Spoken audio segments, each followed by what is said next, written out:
কালকে থেকে আপনারা বলেছেন কালকে রাত থেকে অস্থির পরিস্থিতি সারা দেশে, সেই অভিযানে নামবেন এবং সেই জায়গায় কত সফলতা বা এই কতটুকু পেয়েছেন সফলতা এবং ব্যর্থতা এটা আপনারা কিন্তু আমাদের আরো বেশি দিতে পারবেন যদি এইটার জন্য মানে আমরা যেইভাবে এটা সাজিয়েছি এটা দেখে যদি কোনো জায়গায় কোনো রকমের গাফিলতি আমার কর্মচারী বা আমার সে বাহিনীর ভিতরে থাকে আমি তাদের আইনের আওতায় নিয়ে আসবো।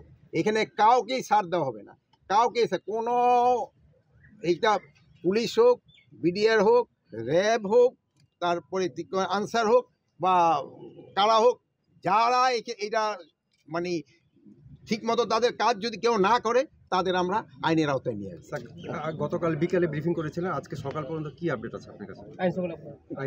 এই সকাল পর্যন্ত আপডেটটা তো আমি ভাবছি আপনারা দিবেন, কিন্তু যেহেতু আপনারা সারা রাত রয়েছেন আমার মনে আল্লাহ দিলে অনেকটা বনশ্রীতে কাল রাত আমার বাসার পাশেই ঘটনা ঘটেছে। বনশ্রীতে গত রাতে আগের রাত্রে, গতকালকে রাত্রে ঘটেছে। গত রাতে আমি এটা অবশ্য জানি না গত রাতে হয়েছে কিনা। হয় কি আপনারা কারেক্ট রিপোর্টটা দিবেন, আমাকে অনুরোধ করছি যেমন আগে আপনারা অনেক সময় অনেক সংবাদ দিতে পারেন নাই, বাট আপনারা এখন সংবাদ দেন যেটা সত্যি সংবাদ ওটা দেন। অনেক সময় দেখান যে অনেক সময় কিন্তু সংবাদটা একটু এক্সাজারেট হয়ে যায়, এটা যেন না হয়। এটা হলে হয় কি মানুষের পারসেপশনটা চেঞ্জ হয়। আমি আপনাদের কাছে অনুরোধ করব আপনারা সত্যি সংবাদ দেন এবং এই সত্যি সংবাদের বেস করে দেখেন আপনারা আমরা অ্যাকশন নেই কিনা। আপনারা যেমন এই যে কী বলে যুগান্তর কিন্তু 2 এসপি সম্বন্ধে দেখার পরে আমরা কিন্তু সাথে সাথে তাদের অ্যাকশন নিয়েছি। আপনারা এরকম কারেক্ট অ্যাকশন সংবাদ আমাদের পরিবেশন করেন, আমরা অবশ্যই ব্যবস্থা নিব। শহীদের পরিবারও এখানে আসছে, তারও তাদের আত্মার মাগফিরাত শ্রদ্ধাঞ্জলি এবং আত্মার মাগফিরাতের জন্য পরিবারের দাবি যে দ্রুত যারা এর সাথে সংগঠিত রয়েছে, জড়িত রয়েছে, তাদের বিচারের দাবি তারা জানিয়েছে দীর্ঘ সময় ধরে। আরেকটা আমি বলি, তাদের দুইটা মেইন দাবি ছিল, একটা হলো বিচারের দাবি আর একটা হলো এই শহীদ সেনা দিবস ঘোষণা করা। তো আমরা কিন্তু শহীদ সেনা দিবস ঘোষণা করেছি এবং আজকে শহীদ সেনা দিবস হিসাবেই কিন্তু পালন করা হচ্ছে।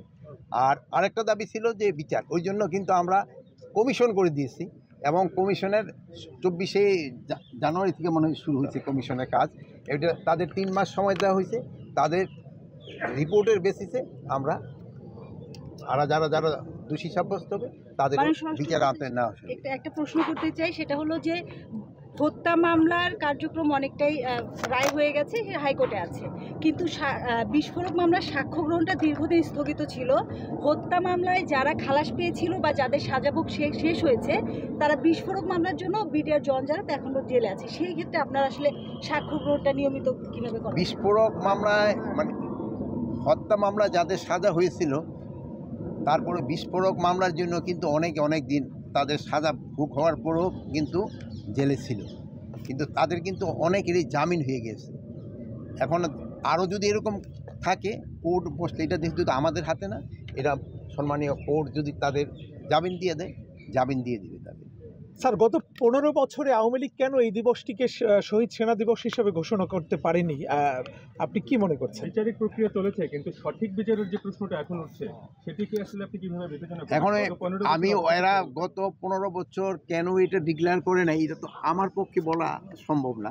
আর 2 নম্বর যে সঠিক বিচার যেন হয় এই জন্যই কিন্তু একটা তদন্ত কমিশন গঠন করে। এটা কিন্তু কমিশন মানে না ইনকোয়ারি কমিটি না, তদন্ত কমিশন গঠন করা হয়েছে এবং তাদের দেখবেন তাদের মর্যাদাও দিয়ে দিছে, যে ইসেরে অ্যাপিলেট ডিভিশনের জাজের মর্যাদা দেওয়া হয়েছে যে প্রধান, আর অন্যান্যদের কিন্তু হাইকোর্টের জাজদেরও মর্যাদা তাদের দেওয়া হয়েছে এগুলি করার জন্য। এই জন্য একটা যেন সঠিক হয়, এটা কমিশনটা যেন সঠিকভাবে কাজ করেন এবং যারা দোষী তাদের যেন তারা ভালোভাবে করতে পারে, এই জন্য কিন্তু এটা করা হয়েছে এবং তারা তাদের রিকমেন্ডেশনের উপরে বেস করে আমরা পরবর্তী অ্যাকশনটা নিই। প্রশ্নটা হচ্ছে যে সেনাবাহিনীকে বলা হয় আমাদের দেশপ্রেমের প্রতীক, আমাদের সার্বভৌমত্বের প্রতীক। এইরকম একটা বাহিনীর একবারে ডেকোরেটেড 57 জন কর্মকর্তাকে যখন হত্যা করা হয় এবং কোনো সরকার যদি সেটাকে নিয়ে আসলে যে এখন যে প্রশ্নটা উঠছে সঠিক বিচার এবং বিচার, এই বিচারের নামে যদি হচ্ছে যে টালবাহানা করে এবং সেখানে যদি নানান ধরনের ষড়যন্ত্রের গন্ধ পাওয়া যায়, তাহলে আসলে এই যে এখানে তো আমাদের- এই আপনি তো এখানে টাল বাহানা কোথায় দেখলেন? এখানে তো আমরা গত 15 বছরের কথা বলছি। গত এটা তো যে গত প্রশ্নগুলি এখন এই উঠছে, শুনেন, স্যার, আমি এই প্রশ্নগুলি শুনেন, উঠছে। এই গত 15 বছরের প্রশ্নগুলি তো আপনারা ওই গত 15 বছর করতে পারতেন, বাট গত 15 বছরের উত্তর তো আমি দিতে পারবো না। এই যে আমাকে এখন যে হারে প্রশ্ন করতে পারতেছেন, এই প্রশ্ন কি আপনারা গত 15 বছর করতে পারছেন? এই ধরনের প্রশ্ন তো আপনি করতে পারেননি। স্যার 15 বছর কি এই টালবাহানা আপনারা- হয়েছে শুনেন, কিনা? আমি বলি আপনারা তখন স্বাধীনভাবে আমাদের যে কোনো ধরনের প্রশ্ন করতে পারেন।